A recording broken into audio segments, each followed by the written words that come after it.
tapon mo. Itong bayaning wala alimento.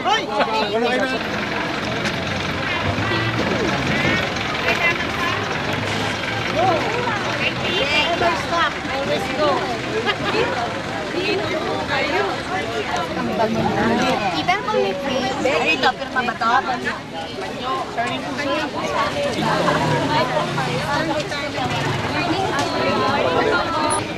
Wala pa rin ticket.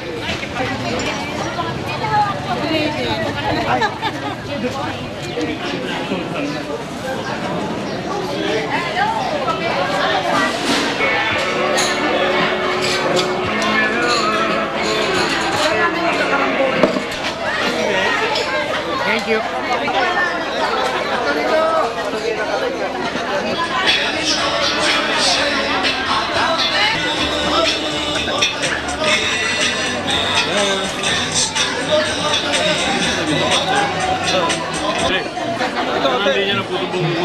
Pag solo, 50 pesos yun.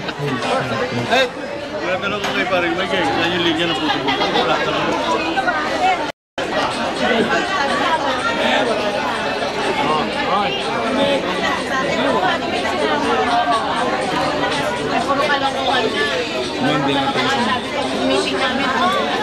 Maybe. Maybe.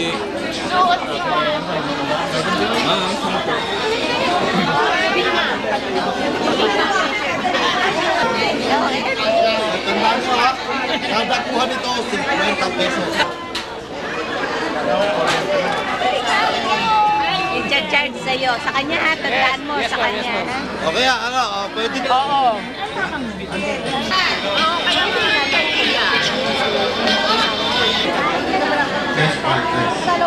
Dapat si Jem, kami yung gabi na tumatik eh. Tugong mo na ako.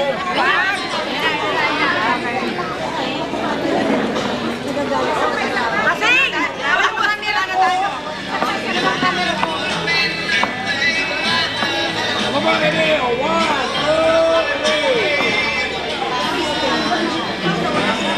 Hindi na tayo mag-picture lang yung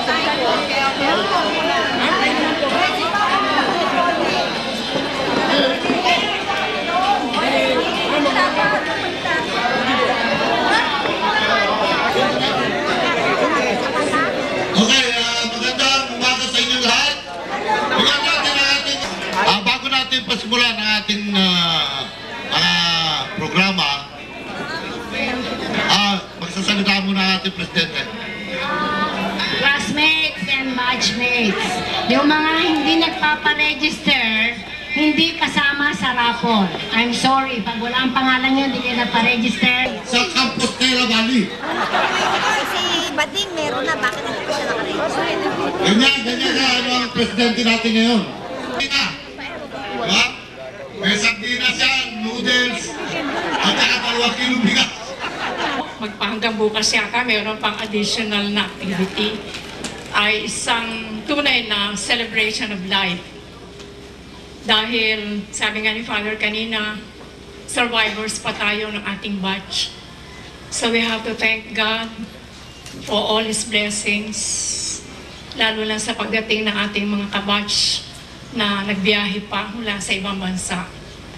So can we please, pakikamayan nyo yung nasa kanan nyo, pakisabi nyo, I'm glad you are here. I'm glad you are alive. Sa kaliwanin nyo. Sa kaliwanin nyo. I'm glad you are here. I'm glad you're still alive.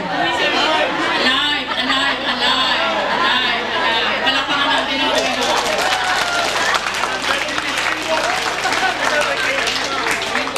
So let's bow down our head. And let us feel the presence of God. Ina-acknowledge niya natin sa buhay natin na kung wala siya, wala tayo. Sabi nga sa isang salmo, ang lahat ang nasa daigdig, ang lahat naroroon, ang may-ari ang Diyos, ating Panginoon. Ama, sa araw na ito, sa ngalan na yung bugtong na anak na si Jesus na aming Panginoon, naririto kami to celebrate our 48th year bilang isang class ng Cavite National High School. Panginoon, maraming kami dapat ipagpasalamat sa iyo. Marami din kami dapat tingin ng tawad sa iyo for our shortcomings. God, we thank you for making way na ito ay maidaos. And we praise and thank you for our officers, ang mga nagbigay ng kanilang kakayahan o talento para ito ay magawa. We thank you for them, O God. Lord, likewise, O Lord, we want to thank you for the Eucharist that we just had sa St. Peter's Church. Ang ganda po ng inspiration ni Father sa amin. Ang ganda ng kanyang homily. That you are a God of love. Nais mo rin maging messengers of love kami para sa aming kapwa. Totoo, Panginoon, na sa maraming panahon ng aming buhay na lumipas, iba-ibang larangan ng buhay ang aming tinahak. May mga pinalad sa buhay dahil sa magandang hanap buhay nila, nakapag-abroad sila, pero hindi rin maikakailang marami ang hindi rin pinalad dahil sa pangkabuhayan. But that doesn't mean, O Lord God, na magbubukod-bukod kami o magiging parang kanya-kanya kami, looking down sa mga hindi pinalad. At kami namang mga iba'y nahihiyang lumapit sa mga pinalad sa buhay. For above all, you are a God of equality. You're a God of fairness. We are all one family here. An extended family, bukod sa kanyang pamilya. Lord, very important sa amin ang okasyon na to. After this and tomorrow's occasion, this will already be a history or a memory. Kaya nais namin samantalahin na pagkakataong ito, Lord God, to invoke your presence, the spirit of love. Maramdaman namin ang fellowship, ang bonding. Maramdaman namin, Panginoon, na para lang kami mga ordinaryong tao despite ng mga narating namin sa buhay. We still treat one another as brothers and sisters. Walang pag-aalangan, walang pangingilag. Sapagkat niloob mo sa buhay namin as pilgrims na magtagpo kami sa aming pag-aaral sa Cavite National High School. At nawa sa pamagitan ng ganitong pagtitipon, and we expect a bigger gathering as we celebrate the 50th year of our group. We ask you to give us more health, more life, at nawa ay makarating pa rin kami for our next homecoming. Father God, touch each and every one of us by the power of your Holy Spirit, the spirit of love, the spirit of oneness and forgiveness and unity. At nawa, Panginoon, as we have stopped whatever we are doing now, we always feel the humbling mood and attitude towards you na kung wala ka, Panginoon, wala kami. Kung wala ka, Panginoon, walang anumang meron kami sa aming buhay. So thank you, God. We praise you, we glorify you, we adore you. And above all, we lift your name on high. Our Lord, our God and Master, our Creator, our Provider, our Healer, our all and everything in us. Because we are just mere creatures before you, our Creator.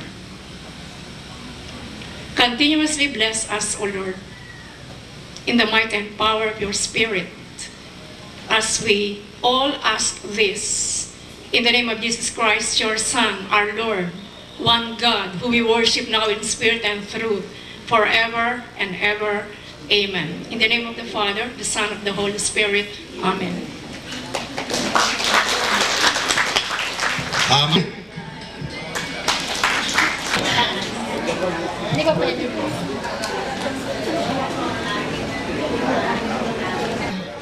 classmates and batchmates. Good morning po sa inyo lahat. Good morning. Sabi ni Ruben, maikling panangalita. Pero parang kulang yung oras ko dahil sa ligayang nakikita ko sa dami ninyo ngayon, sa ganda ninyo ngayon. Parang siguro mga 3 oras, mga alas 2 kayo kakain. Anyway, mga classmates ko, February, this is February. Marami, actually ilan lang naman yung nagre-request na gawin natin ng November. It's not because of the balikbayan, it's not because of the yung request ng iba. February is the best month for me.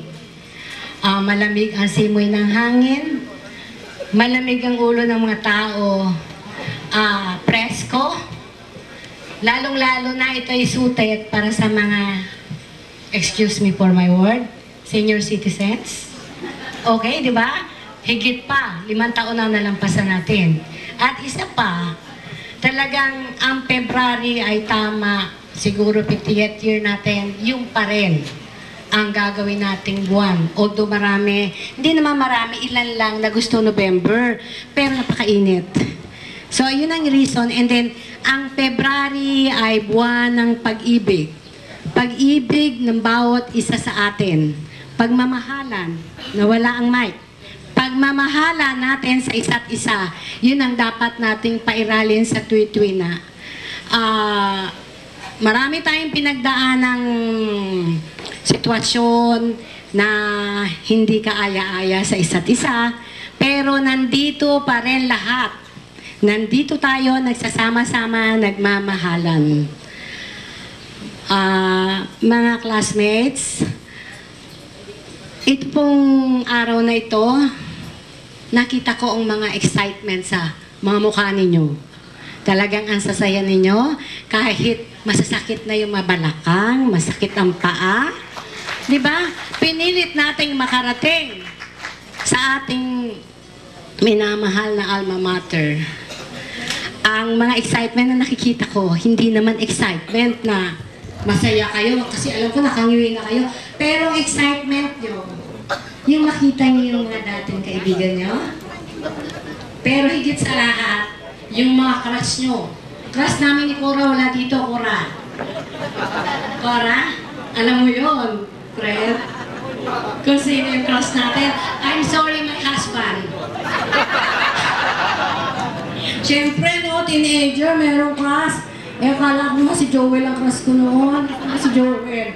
Tapos, hindi pala pwede. Hindi pala ako pwede kay Joel. Siya ang partner ko. Sinundo pa naman ako nung junior, senior prom. Baka na may tatuwa mo na naman ako direct. So anyway, ang ating buhay ngayon, pwede natin i-compare sa mga kanta. Yung bang mga kanta, yesterday when I was young, yesterday, or those were the days. Marami pang kanta na pwede i-angkop dito sa ating nangyayari sa buhay natin. Pero ang akalain ko ba naman, wala si Boy Buklatin? Andito ba? Bakit absent? Akalain ko ba naman, yung mga habitual absentee, tapos yung filming latecomer, kagaya ni Ruben Rodriguez, isipin ko ba naman maging opisyal? Di ba? Dapat yan, tinatrash yan di ba? Talagang salbahe yan, kasi eskwela ko yan, nangahagis ng eraser yan sa teacher niya. And then, yun namang mga medyo talagang tahimik noon, yun yung ngayong maloko. Sila yung mga active. Si Rodrin tahimik na ngayon, ka-eskwela ko rin yan Tahimik yata ngayon, Rodrin. Diba? At yung mga ka-eskwela naman natin, na talagang pinili nila maging holy. Holy to the extent na maging single sila. Single, as in single. Diba? Yun ang pinili nila, maging holy sila, single.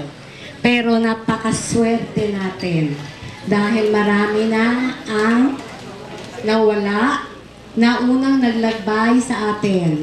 Kaya siguro talagang blessed ang Class 65 dahil ang dami pa rin natin ngayon. Sabi nga ni Doris, Olivia, tumigil ka na ng kabibigay. Kukulangin yung budget mo for 1 year.